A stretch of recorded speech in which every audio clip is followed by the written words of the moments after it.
And our luncheon armchair conversation is called If Not Now, When? Utilities Transitioning and the 7x7 Initiative. And it will be moderated by our wonderful Sally Ranney, who you know, and John Goldin-Dubois from the Western Resource Advocates, and also David Eves from Xcel Energy Colorado. We're really honored to have you here. Thank you very much.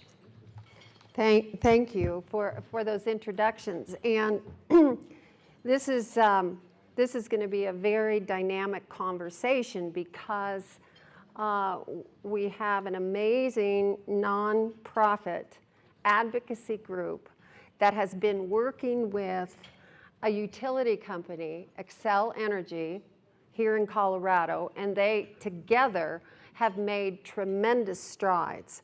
And there's been a lot of talk about obviously coal plants being shut down, and is that market forces or is that the regulatory environment, or is it both? And these two gentlemen are going to give some presentations about how this collaboration has gone forward and what they are achieving. I will say that in the next couple years, Xcel will have reduced its CO2 emissions by about 40%. And that is really an accomplishment.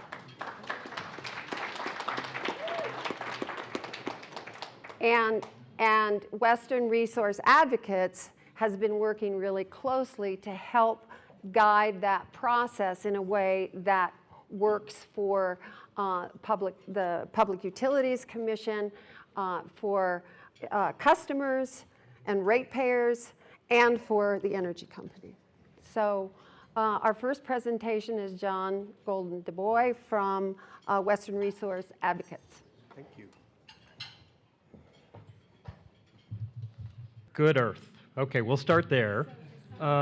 Climate change, I'll go ahead and just jump in. Climate change unquestionably is the challenge of our lifetime. I'm not going to dig too deep in here because there is nothing that I could, it's the other presentation, there is nothing that I could say that would be as impactful as Mr. Cousteau and the young man from Fiji who spoke just a little bit earlier today. Scientists have told us that we have to limit warming of the Earth's atmosphere to between 1.5 and 2 degrees Celsius, and that therein lies the challenge.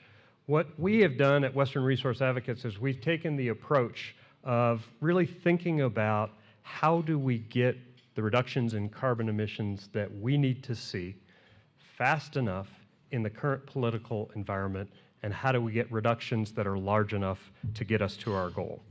We have a thesis that we believe allows us to get to this goal, and that is that utilities can be powerful allies in helping us to reduce carbon emissions dramatically. Now, electricity generation is the first key to this plan. Electricity generation is the largest source of carbon emissions, or the second largest source, depending on which region of the country you're looking at. Here in the West, electricity emissions are the largest source of carbon emissions. So to get a very clear focus and a clear target, we've chosen to focus just on this one sector. It gives us a clear path to success and clear and measurable carbon reductions. But we've been particularly ineffective at addressing this task at the federal level. If you look at the number of times we have tried for cap and trade mechanisms that were passed at the federal level, the list is long: 2003, 2005, 2007, 2009, 2010. Then you look at other federal efforts like the Clean Power Plan, which was passed by the Obama administration in 2015. That's largely been scuttled by the Trump administration. So the question in this equation becomes, how do we do this? How do we get these reductions in a space where we really lack federal leadership? So we've developed a plan that cuts carbon emissions from the utility sector by 40% in the interior West by 2030. That's compared to 2016 levels. This is the trajectory that the scientists tell us that we need to be on in order to avoid that catastrophic warming of the planet. So how do we do this? Well, the first thing we do is we seek to create public policy that aligns the financial incentives for utilities that drives reduction in carbon emissions and that dramatically increases the amount of clean energy that they have on their systems. So instead of looking at instead of looking at utilities as the problem, we have thought about how could we work with the utilities to harness their creativity, to harness their resources, their expertise, to be an essential part of the solution. So what if utilities, instead of being the opponent in this quest to reduce carbon emissions, was an essential part of the solution? They have capital, they have credit, they have resources, they're interested in creating whatever the next sustainable business model is, and of course, they have a profit motive. So I'm here to tell you that this can be done. It provides our best hope of cutting carbon emissions and cutting them very quickly. And in our work with Xcel Energy, we've been able to find common ground to reach this objective. We have essentially become partners. What's the result of that? Well, in part as a result of our engagement and our work together, Xcel Energy by 2026 will have retired 10 coal-fired power plants. They will have increased the amount of renewable energy on their system to 55%, and they will have cut carbon emissions by 53%. That is leadership. They deserve a hand. They deserve a hand. Now, in this conversation, we don't always agree. We often do, but not always. Xcel's tremendous leadership has created an opportunity for us to become essential partners. Now, we've created a role in crafting the policies that have helped align these business interests with the large-scale reductions in carbon emissions. We started this conversation, I think, 3 years ago, the first time David and I sat down at a table, and he was talking to us about investing in more renewable energy, and our team let David know that we were very interested in that conversation, but that for us it had to be about reduction in carbon emissions, and that was where we headed. We put this on the table from the very first conversation that this was where we wanted to go, and that we weren't out to destroy Xcel's business model in this effort. What we were really concerned about was cutting carbon emissions. This decision, Colorado Energy Plan, which David's going to talk about in detail, is now up to the Colorado Public Utilities Commission to make a decision on, but Xcel has been a true leader on this.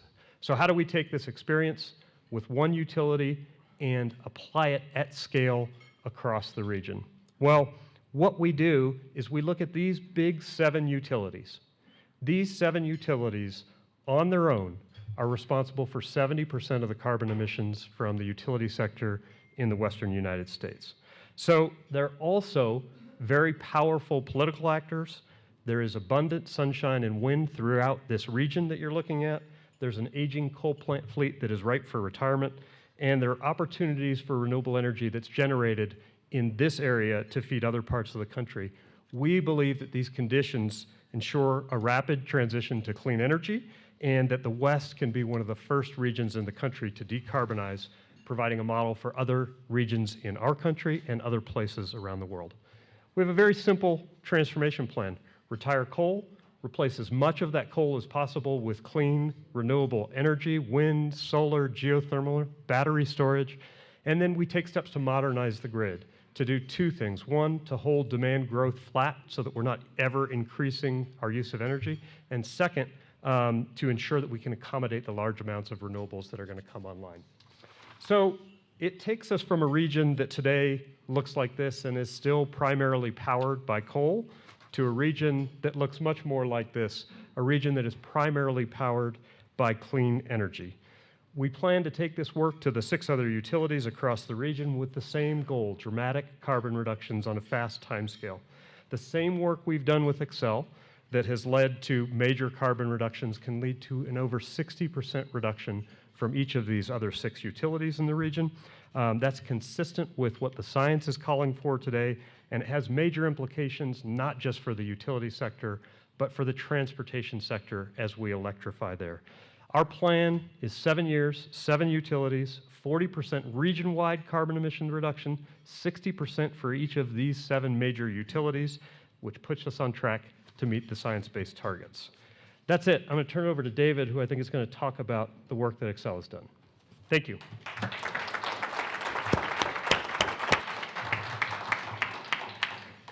Thank you, John, and thank you very much for the invitation to be here and to talk about the plan that we filed. and we will get approval of this plan. I'm quite confident. John, 3 years.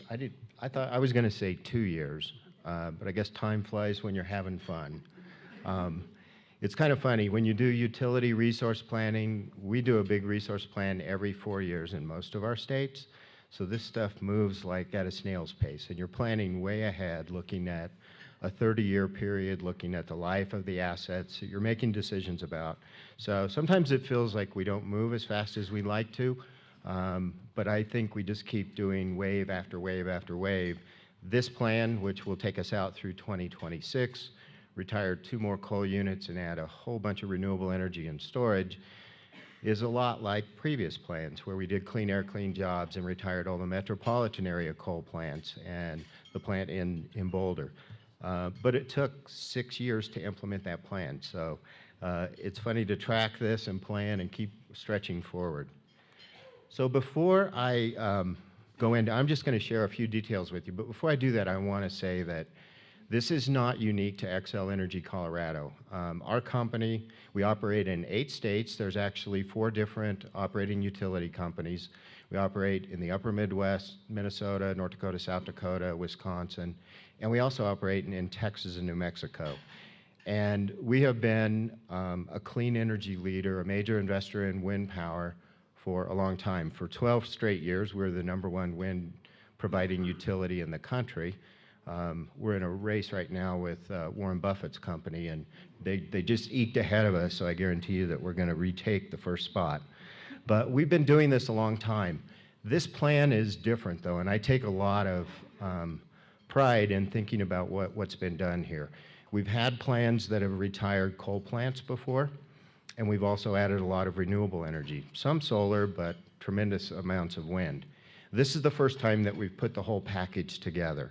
And the retirement of the coal is conditioned upon the new low-cost energy resources, the clean energy that will take its place. And we basically set a marker for ourselves that we have to save money for customers on a present value basis. So while John and I were working on this he thinks 3 years ago, what we were able to do together is bring a lot of other parties to the table.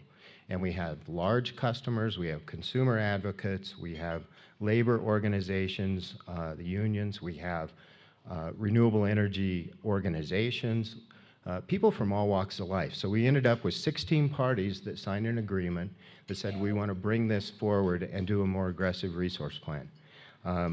And it was about a week and a half ago that we filed this plan. I know it's a little bit hard to see the visuals. We will add, if approved, we will add 1,150 megawatts of additional wind power. 160 of that is a repowering of a project that was one of the first ones we added in Colorado. We'll add 700 megawatts of large-scale solar. We'll add 275 megawatts of large-scale energy storage. This was a bit of a surprise to see this come in this economic, but I'm very excited about being able to do this. To support the plan, there will be no new gas generation built. We will acquire gas turbines that currently exist, and basically they're flexible units that will complement the renewable energy resources very well.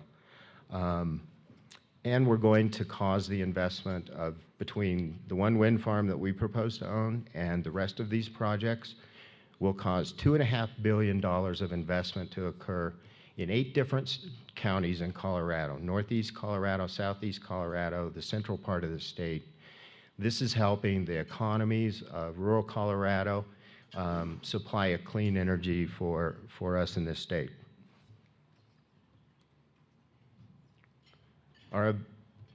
Our energy profile will look like this.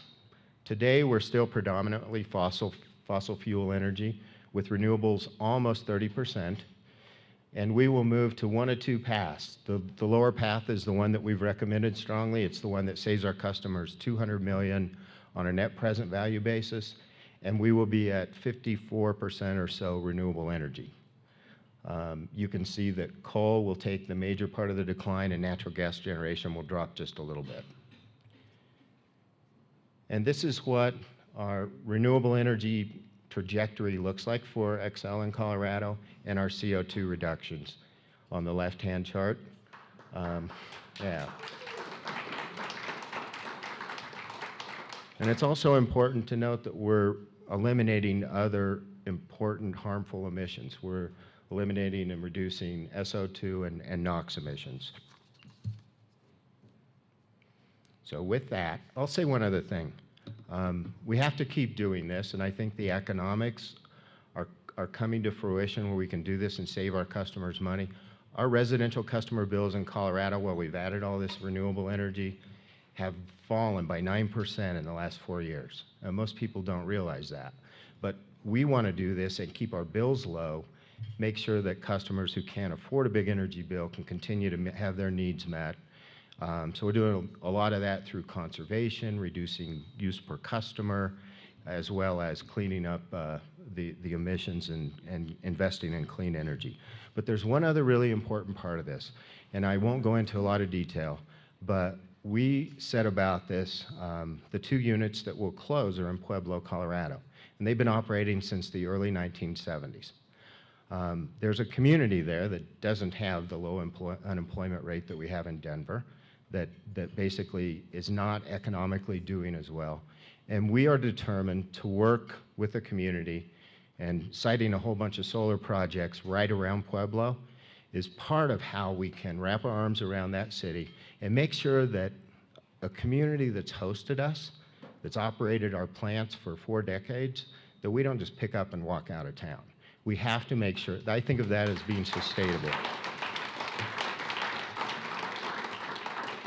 Because we definitely want the opportunity to do this again next plan. So with that.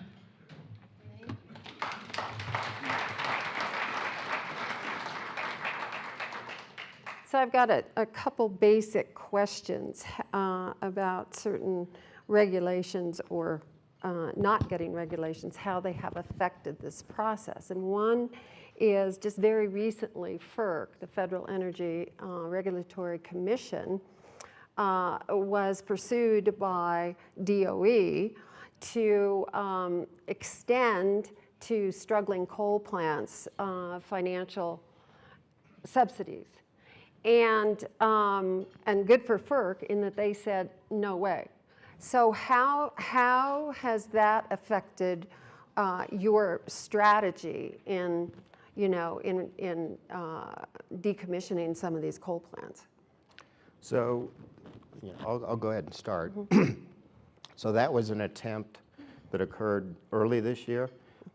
Recently, like in the last few weeks, there was a memo leaked about a pending executive order or a regulation that would do the same kind of thing through the regional transmission organizations and potentially affecting coal plants and nuclear plants across the country. We're quite anxious to see what comes out this time and whether or not there's a move to address plants that have already been announced to be retired or ones that have been proposed.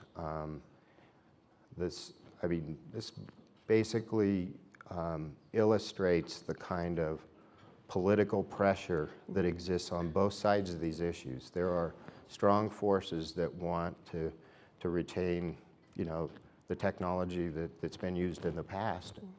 So I don't see that ending. Right. Well, it's my understanding that DOE's rationale for this was they were saying that the market was discriminating. Again, market forces were discriminating against coal. That was one of their arguments. So, exactly. What do you have to say about that? Well, I would say more than anything, this illustrates the need for approaches that are non-federal approaches. If you look at the track record of what we've tried to do and the money that's been invested in federal approaches over the past 30 plus years, really, we don't have a lot to show for that with the exception of some great tax incentives for both wind and for solar. But outside of that, there's not that much there that really allows us or governs reduction in carbon emissions. And so we have really shifted our strategy to focus on thinking through on a state basis, on a utility by utility basis, how do we work together to get the reductions we need? Because the fact that we don't have a federal solution doesn't mean that we don't have to address carbon emissions. We have to address them. We have to address them faster now than before. So we have to be creative in how we get there. And if the objective is to reduce carbon emissions as quickly as we can, we should have every partnership we can to get there. And I think that's partly how we've worked with Xcel. What in these 5 states that you're targeting, do you have buy-in by all those utilities, those 7 utilities? I wish I could say yes on all of those fronts. We're at varying stages of involvement and engagement with some of the utilities. So as an example, in New Mexico, PNM is the leading utility there. We're working with them to reduce their carbon emissions. We've been successful in helping them to close a couple of major coal-fired power plants at San Juan.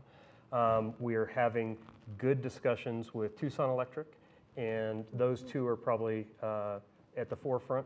NV Energy in Nevada, there are some real opportunities there, both with a couple of ballot initiatives that are scheduled for this fall, but also the utility beginning to think through, okay, how do we begin to chart our own course so that we can take control of this, map out what success looks like for ourselves as opposed to having it all imposed upon them.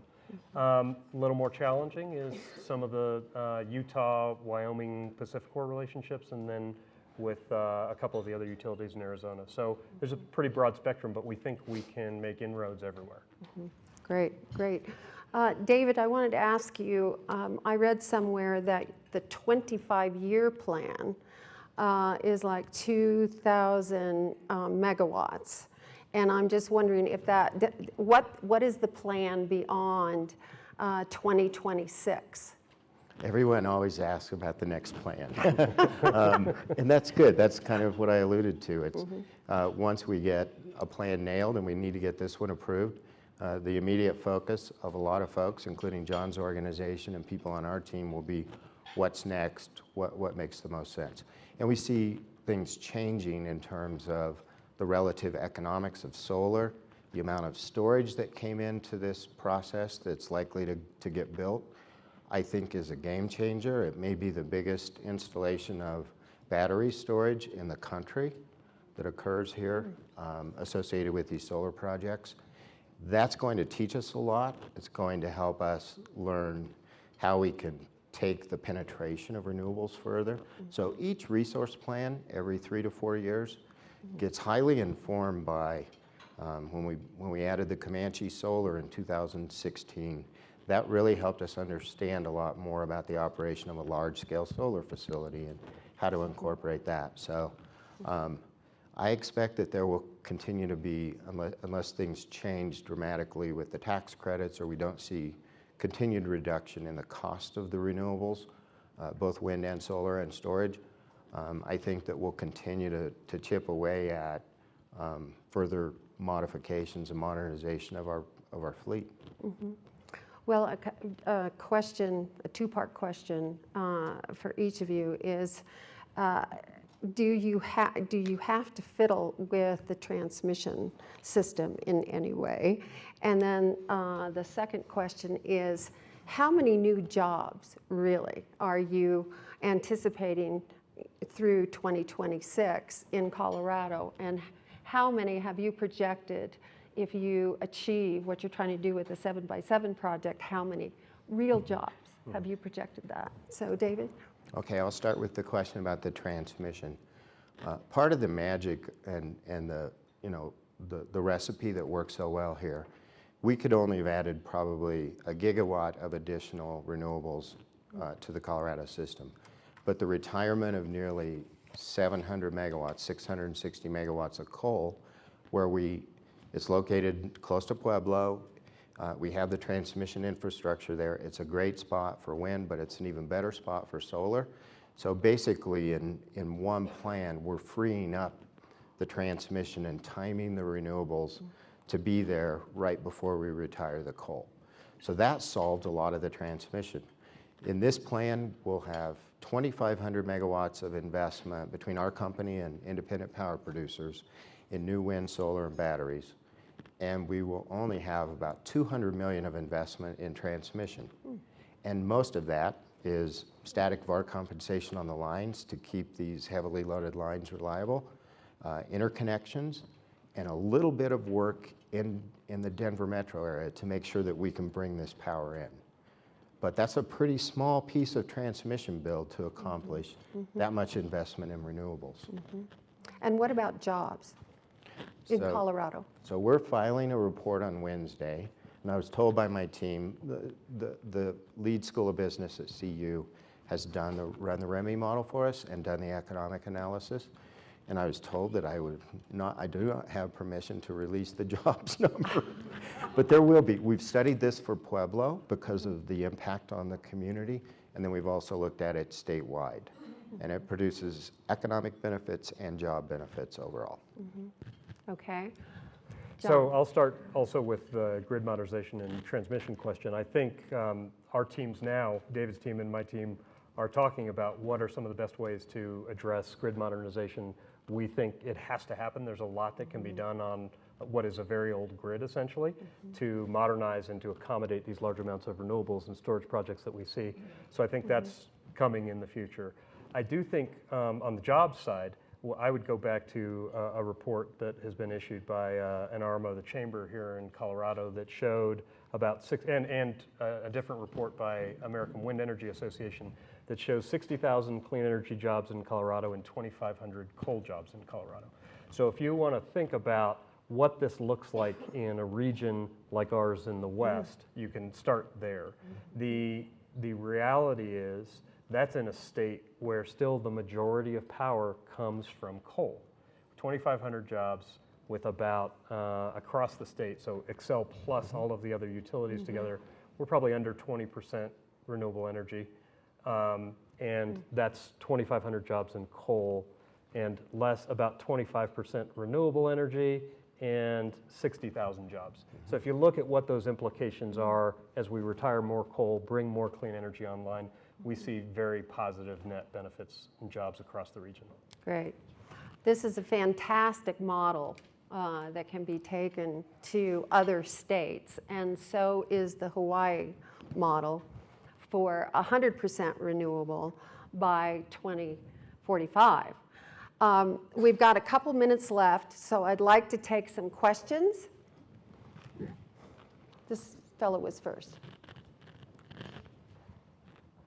So I'm happy to shout. So my name's Anthony Hobley. I'm the Chief Executive of Carbon Tracker Initiative. We do a lot of analysis on the energy transition.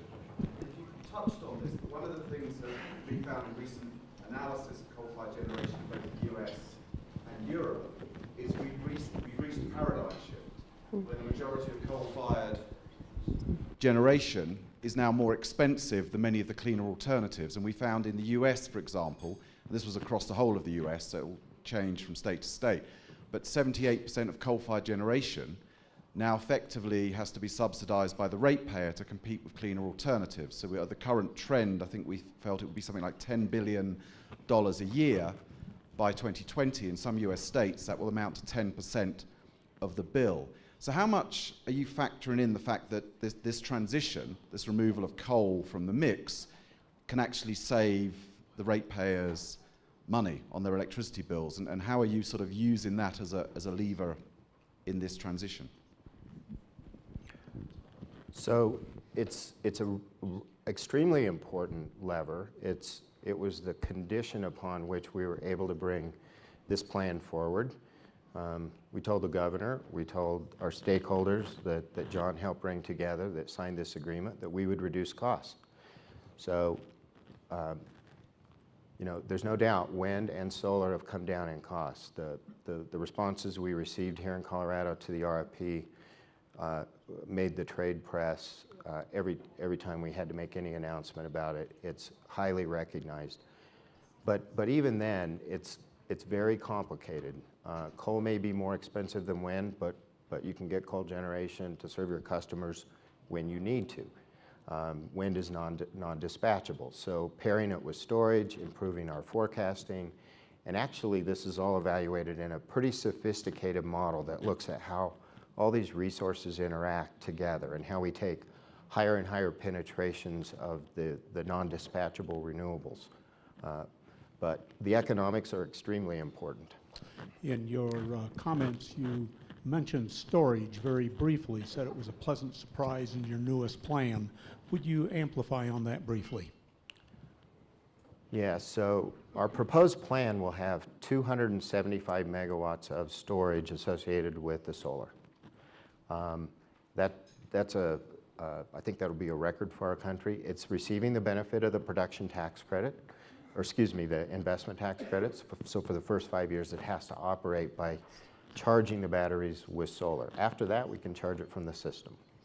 And we're out of time. I'm so sorry. I'm so sorry, Roger. We can't do it. That bell, I'm not gonna take any chances with that little bell. So please, please give these gentlemen a hand because they've done it. This is a solution.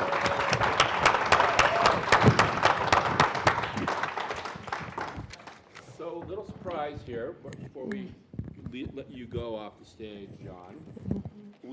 The AREI Award Committee decided, due to your extraordinary leadership and work, that you are the recipient of the 2018 AREI Clean Leadership Award.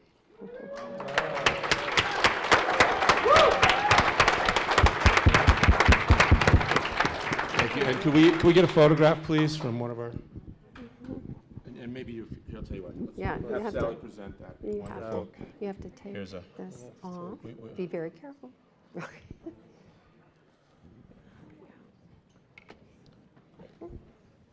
Just take one extra minute here out of our very packed schedule.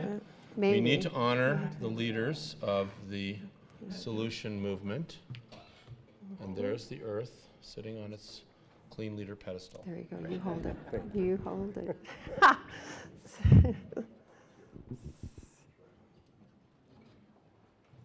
And we're going to check in with you, both of you, in 2026. Actually, next year, the year after, the year after, and the year after. Going to hold your feet to the fire. Absolutely. This No. would not be Yeah, possible without the work exactly. that Xcel. Yes, Not possible. absolutely true. David's getting one. It's just